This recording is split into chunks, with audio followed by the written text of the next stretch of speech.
नवीं अध्याय निशुम्भ वध। राजा सुर्त ने कहा, हे भगवान, आपने रक्तबीज के वध का वृतांत मुझे सुनाया।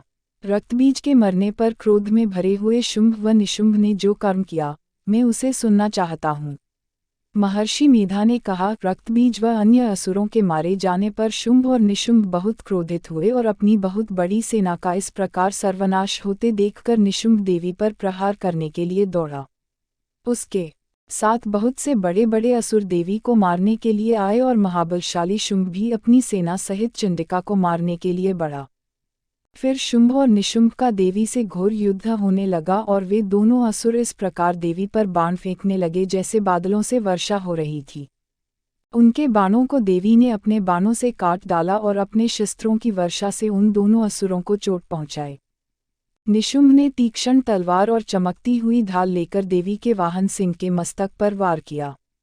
अपने वाहन को चोट पहुंची हुई देखकर देवी ने अपने क्षुरप नामक बाण से निशुंभ की तलवार व ढाल दोनों को काट डाला।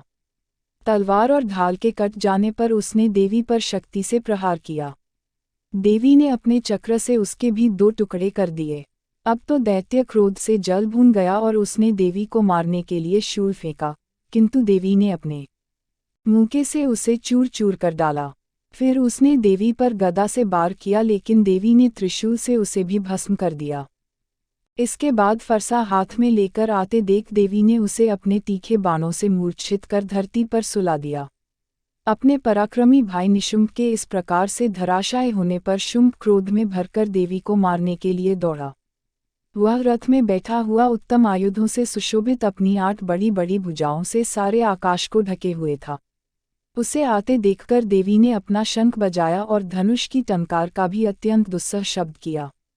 साथ ही अपने घंटे के शब्द से जो सारी असुर सेना के तेज को नष्ट करने वाला था, संपूर्ण दिशाओं में व्याप्त कर दिया। फिर देवी के सिंह ने भी अपनी दहाड़ से, जिसे सुनकर बड़े बड़े गजराजों का मद चूर चूर हो जाता था, आकाश, पृथ्वी और 10 दिशाओं को गुंजा दिया।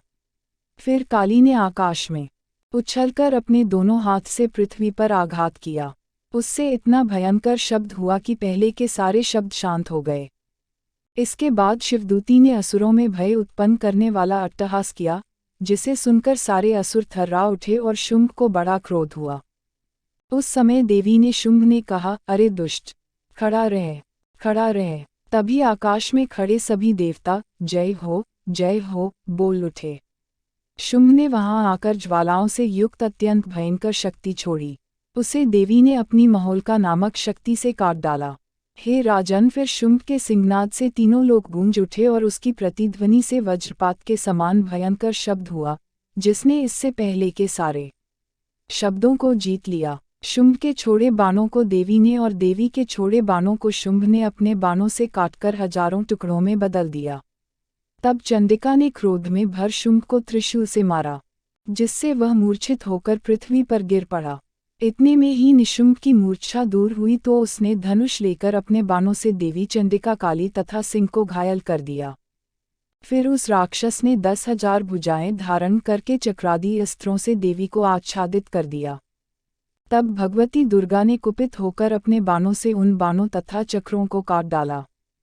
यह देख निशुंभ असुर सेना के साथ हाथ में गदा लेकर चंडिका को मारने के लिए दौड़ा। उसके आते ही देवी चंडी ने तीक्ष्ण धार वाले खड्ग से उसका गदा काट डाला। फिर उसने शूल हाथ में ले लिया। देवताओं को दुख देने वाले निशुंभ को शूल हाथ में लिए आते देखकर चंडिका ने अपने शूल से उसकी छाती को चीर डाला। शूल से विदीर्ण हो जाने पर उसकी छाती से एक अत्यंत उस जैसा ही पराक्रमी दैत्य ठहर जा कहता हुआ निकला। उसकी बातें सुनकर देवी ने बड़े जोर से ठहाका लगाया।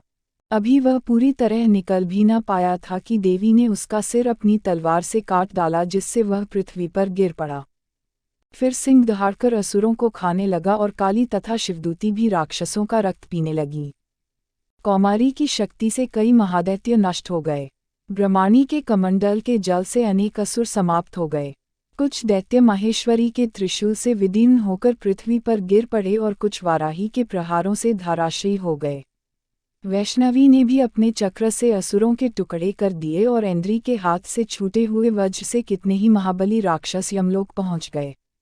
कुछ दैत्य मारे गए, कुछ भाग गए तथा कितने ही काली, शिवदूती और सिंह ने भक्षण कर लिए।